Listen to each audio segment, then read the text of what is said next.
महाराष्ट्रातील तमाम मुख्यमंत्री युवा कार्य प्रशिक्षण योजनेअंतर्गत माझे लाडके भाऊ आणि बहिणींसाठी गेल्या 6 महिन्यापासून प्रशिक्षण चालू होतं।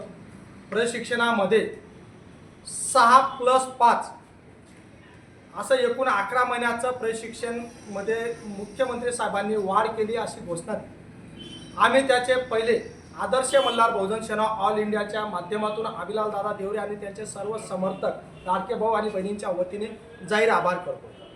मुख्यमंत्री साहेबांजवळ ज्यावेळेस आम्ही 6 महिन्यापासून मागणी करत होतो त्यावेळेस महाराष्ट्रातील तमाम मुख्यमंत्री योजनेतील लाडके भाऊ आणि बहिणींनी आम्हाला साथ दिली। विशेषतः सत्ताधारी आणि विरोधी पक्षाचे आमदार, खासदार, मंत्री यांनी साथ दिली।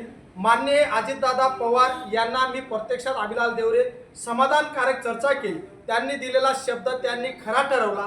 त्यांनी आम्हाला 5 महिन्याची मुदत वाढ करून दिली। साहेबांना आमची एकच विनंती आहे, तुम्ही ज्या ठिकाणी आम्हाला आस्थापनावर दिलं त्याच आस्थापनावर आमचं प्रशिक्षण पूर्ण झाल्यानंतर आम्हाला कायम करा।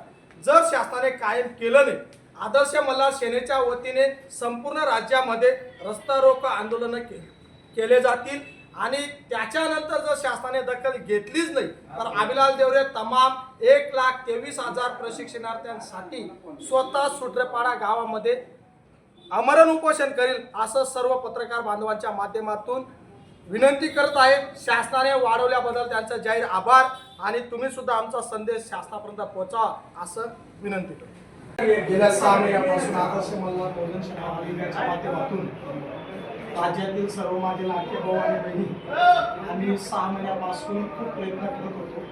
शासनाने त्या प्रयत्नांना यश दिलं। आमचे 6 महिन्यापासून 6+5 अशा 11 महिन्याची मुख्यमंत्री साहेबांनी घोषणा केली। आम्हाला त्यांनी तात्काळ जी.आर. काढावा आणि दुसरी गोष्ट आम्हाला एकच विनंती आहे, आमची मागणी कायम करा अशी होती।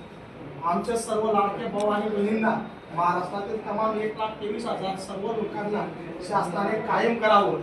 त्यांना ज्या आस्थापनावर काम करत आहेत त्याच आस्थापनावर शासनाने त्यांना रोजगार उपलब्ध करून द्यावा असं तुमच्या माध्यमातून आम्ही विनंती करत आहे आणि जे दिलं त्याच्यावर आम्ही आनंदी आहे म्हणून त्याचा आभार सुद्धा व्यक्त करतो। म्हणून साहेब तुमचा संदेश शासनापर्यंत पोहोचेल असं आमच्या माध्यमातून मला अपेक्षा आहे। एवढंच बोलतो।